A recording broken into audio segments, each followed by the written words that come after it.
ಶಾಸಕಾಂಗ ಪಕ್ಷದ ನಾಯಕನ ಆಯ್ಕೆಯ ಜವಾಬ್ದಾರಿಯನ್ನು ನನಗೆ ನೀಡಿದ್ದಾರೆ ಶಾಸಕ ಮಿತ್ರರು. ದೇವೇಗೌಡರ ಜೊತೆ ಚರ್ಚೆ ಮಾಡಿ ಅಂತಿಮವಾದ ಘೋಷಣೆ ಮಾಡ್ತೀವಿ.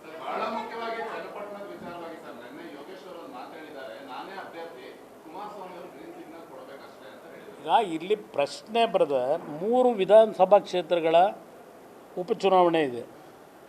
3 ಕ್ಷೇತ್ರಗಳಲ್ಲಿ ಒಂದು ಕ್ಷೇತ್ರದಲ್ಲಿ ಕಾಂಗ್ರೆಸ್ ಇದ್ದಂಥದ್ದು, ರಾಜೀನಾಮೆ ಕೊಟ್ಟಿರ್ತಕ್ಕಂಥದ್ದು. ಇನ್ನೊಂದು ಕ್ಷೇತ್ರದಲ್ಲಿ BJPಯ ಶಾಸಕರಿದ್ದಂಥದ್ದು. ಚನ್ನಪಟ್ಟಣದಲ್ಲಿ JDSನ ಶಾಸಕರು ಇರ್ತಕ್ಕಂಥದ್ದು.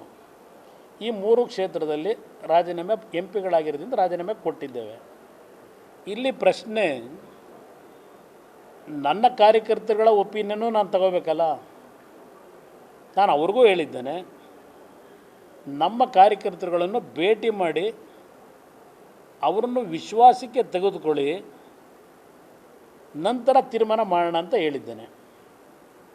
ಇಲ್ಲಿ ಇನ್ನೂ ಯಾವುದೇ ರೀತಿಯ ತೀರ್ಮಾನಗಳು BJP ಹೈಕಮಾಂಡ್ ಜೊತೆನೂ ನಾನು ಚರ್ಚೆ ಮಾಡಿಲ್ಲ. ಅವರು ಇನ್ನೂ ನನ್ನ ಜೊತೆ ಯಾರೂ ಚರ್ಚೆ ಮಾಡಿಲ್ಲ. ರಾಜ್ಯದ ನಾಯಕರುಗಳು ಯಾರೂ ಚರ್ಚೆ ಮಾಡಿಲ್ಲ. ಈಗ ಆ ಕ್ಷೇತ್ರದಲ್ಲಿ ನಾನು 2 ಬಾರಿ ಚುನಾವಣೆಯಲ್ಲಿ ಗೆದ್ದಿದ್ದೇವೆ ಕಾರ್ಯಕರ್ತರ ದುಡಿಮೆ ಮೇಲೆ. ನನ್ನ ಕಾರ್ಯಕರ್ತರುಗಳ ಸಹಮತ ಇಲ್ಲದೆ ನಾನು ಯಾವುದೂ ನಿರ್ಧಾರ ಮಾಡಲಿಕ್ಕೂ ಸಾಧ್ಯ ಇಲ್ಲ. ಅವರು ನಿಲ್ಲಬೇಕು ಅಂತಕ್ಕಂಥದ್ದು. ಹಿಂದೆ 5 ಬಾರಿ ಶಾಸಕರಾಗಿದ್ದಾರೆ. ಅವರು ಆ ಕ್ಷೇತ್ರದಲ್ಲಿ ಪ್ರತಿನಿಧಿಸ್ತಾ ಇದ್ದಾರೆ. ನಮಗೆ ಮತ್ತು ಅವರಿಗೆ ಹಿಂದಿನ ಚುನಾವಣೆಗಳಲ್ಲಿ ಪ್ರತಿಸ್ಪರ್ಧೆಗಳು ನಡೆದಿದೆ.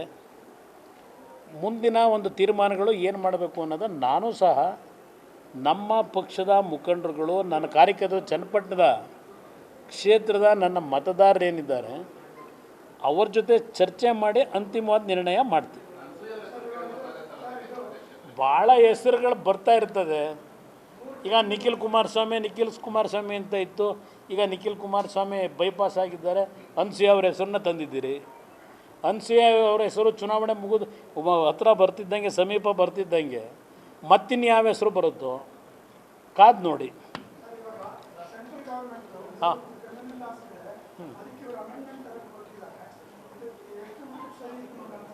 ಇದು ಪ್ರತಿಯೊಂದು ವಿಷಯದಲ್ಲೂ ಕೇಂದ್ರ ಸರ್ಕಾರದ ತೀರ್ಮಾನಗಳಿಗೆ ತದ್ವಿರುದ್ಧವಾಗಿ ರಾಜ್ಯ ಸರ್ಕಾರಗಳು ತೀರ್ಮಾನ ಮಾಡ್ತಕ್ಕಂಥ ಕೆಲಸಗಳು ಮಾಡಿದಾಗ ಒಂದು ಪರಸ್ಪರ ವಿಶ್ವಾಸಗಳೆಲ್ಲಿ ಮೂಡುತ್ತೆ. ಇರ್ತಕ್ಕಂಥ ನಮ್ಮ ಫಂಡಮೆಂಟಲ್ ವ್ಯವಸ್ಥೆಯಲ್ಲಿ ಕೂತು ಚರ್ಚೆಗಳಾಗಿ ಅದರ ಸಾಧಕ ಬಾಧಕಗಳೇನಿದೆ ಅದರ ಹಿನ್ನೆಲೆಯಲ್ಲಿ ತೀರ್ಮಾನಗಳಾಗಬೇಕು. ಅವರೇನೋ ಮಾಡಿದ್ದಾರೆ ಅದನ್ನು ನಾವು ವಿರೋಧ ಮಾಡ್ತೀವಿ, ನಮ್ಮದೇ ಕಾನೂನು ತರ್ತೀವಿ ಅಂತಕ್ಕಂಥದ್ದು ಎಷ್ಟು ಮಟ್ಟಿಗೆ ಸರಿ ಅನ್ನೋದು ಅವರುಗಳೇ ತೀರ್ಮಾನಕ್ಕೆ ಬರಬೇಕು.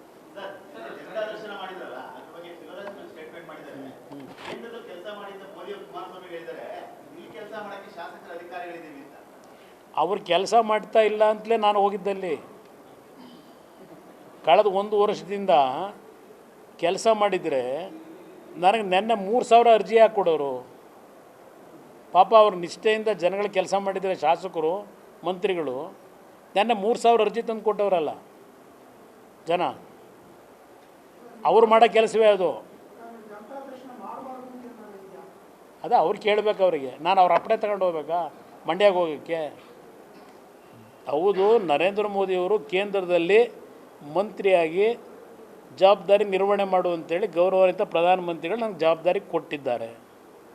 ಆ ಕೆಲಸವನ್ನು ನಿರ್ವಹಣೆ ಮಾಡೋದ್ರ ಜೊತೆಗೆ ನನ್ನನ್ನು ಅಲ್ಲಿ ಕಳಿಸಿದ್ರಲ್ಲ ಮಂಡ್ಯ ಜಿಲ್ಲೆಯ ಮತದಾರ ಬಂಧುಗಳು, ನರೇಂದ್ರ ಮೋದಿಯವರು ಇವತ್ತು ನನಗೆ ಕರೆದು ಗೌರವಾನ್ವಿತ ಪ್ರಧಾನಮಂತ್ರಿಗಳು ಏನೋ ವಿಶ್ವಾಸದಲ್ಲಿ ಆ ಒಂದು ಜವಾಬ್ದಾರಿ ಕೊಡಬೇಕಾದ್ರೆ ಇಲ್ಲಿ ನನ್ನ ಮೂಲ ಕಳಿಸೋರಲ್ಲ ಜನ. ಆ ಜನಗಳ ಕಷ್ಟ ಸುಖ ಕೇಳಕ್ಕೆ ಬರಬಾರ್ದ? ನಾನು ದೆಹಲಿಲಿ ಕೂತ್ಕೊಂಡ್ರಾಗುತ್ತಾ? ಇಲ್ಲಿ ಲೂಟಿ ಹೊಡ್ಕೊಂಡು ಕೂತ್ಕೊಳ್ಳಿ, ನಾನು ದೆಹಲಿಲಿ ಅಲ್ಲಿ ಆರಾಮಾಗಿರ್ತೀನಿ. ಇವ್ರ ಅಪ್ಪಣೆ ತಗೊಂಡು ಬರಬೇಕಾ ನಾನು ಮಂಡ್ಯಗೆ? ನೋಡೋಣ ಬನ್ನಿ. ಯಾರು ಇಲ್ಲ, ಎಲ್ಲರನ್ನೂ ಈಗ ಫ್ಲೈಟ್ ವ್ಯವಸ್ಥೆ ಇದೆಯಲ್ಲ, ಫ್ಲೈಟಲ್ಲಿ ಕರ್ಕೊಂಡು ಹೋಗಿದ್ದೀನಿ ಎಲ್ಲರನ್ನೂ. ನ್ಯೂಸ್ ಫಸ್ಟ್, ನಿರ್ಭೀತಿಯಿಂದ ನಿಮ್ಮ ಪರವಾಗಿ.